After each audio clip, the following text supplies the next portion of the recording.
Hi, I'm so glad you're here. This is Melissa, and together, let's find those grounding magical moments in our lives that nourish our spirituality.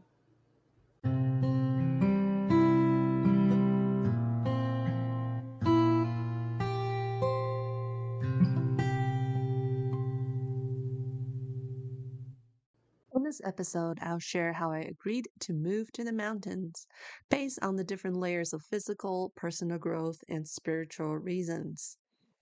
To help shape a decision, I tried to figure out the living situation that I was okay with, as well as what I actively wanted.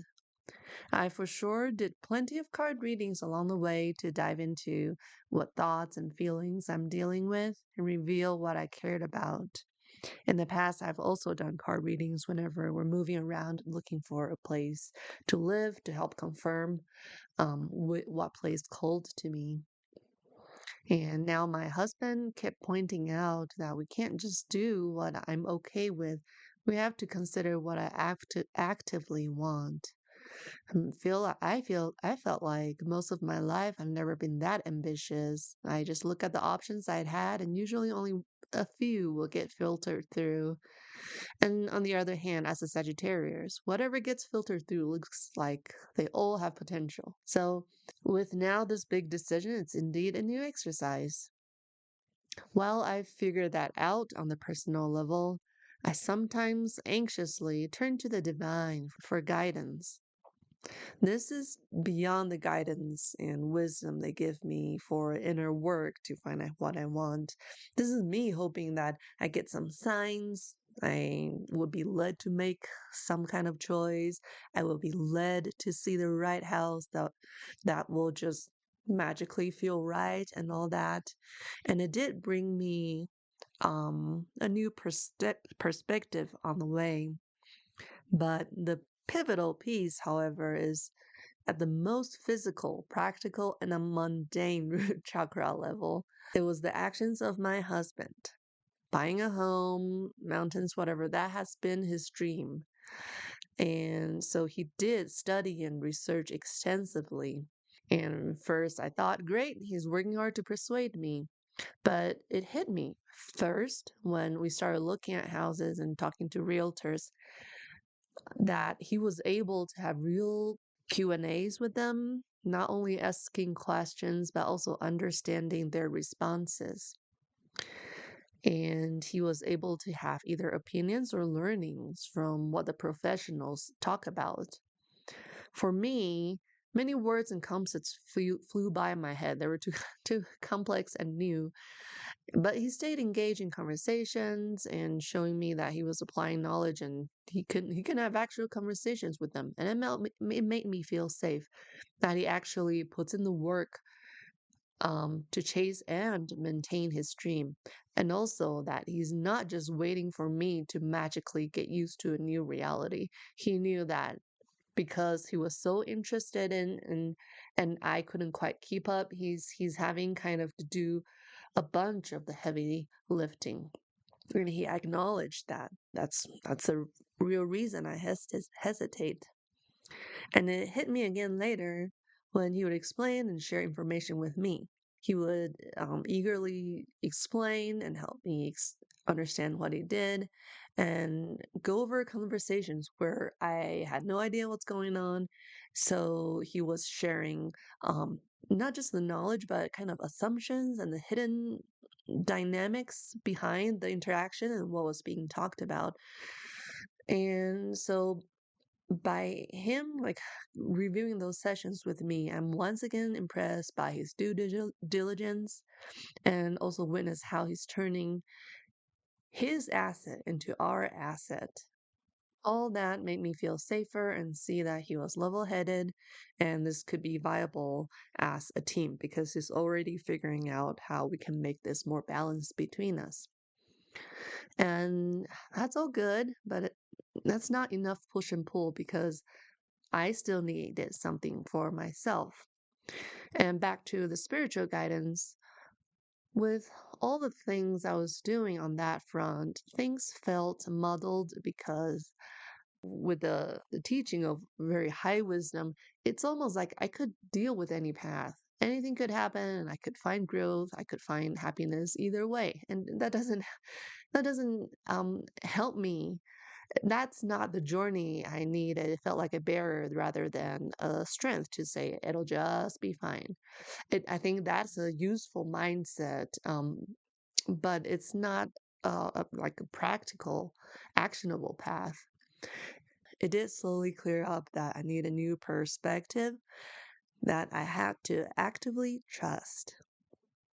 You probably know what trusting the universe means. We hear it all the time. But to actively trust, that means I cannot use trust as a reason to sit back and let others decide for me. That's how it was feel like, and that's how it felt like it wasn't working.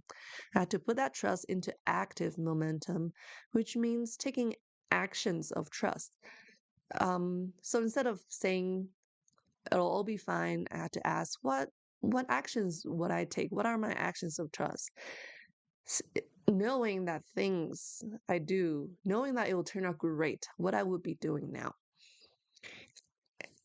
So one example is that I started looking at house listings as a whole lot more, and I recommended to my husband and made sure that we went to those open houses that he didn't think would work, but I thought had potential. So that was an action for me to open the doors for the right house or the right information, conversations to come through. Another way to phrase this is if I knew it's going to work out for the best, what would I be doing to usher in the results? And this included one thing, one of it was to speak freely what's on my mind, especially with outsiders, with realtors, at open houses, that kind of thing. And those are sometimes what I said was truthful, but uneducated and probably weird remarks. And my fears or judgment would show through. Like I was asking, do people just are okay with having no cell phone reception? What about self-reliance skills that I have none of, or winter conditions? I'm just not used to that. I don't have the skills. I remember also being bold and asked a local that I commented, so are there really so few places to eat out and people don't go out to eat? And for me, that was a life I cannot imagine. And she replied, I guess we all like cooking at home. And that time I was nervous. I might have been borderline rude, but I was speaking out my real fear and question to the universe instead of bottling it up and hiding it like it didn't actually bother me. And so by doing something that I feel almost ashamed and kind of hide, I was opening the door for actually some real information or some real assurance to come through, um, to help me see what's the kind of the positive and the truth path. It's kind of like going on dates with no makeup on to attract a person who really likes you as you are. And because rabbit has a spiritual meaning for me, the final draw was when we went to look at the house we currently own.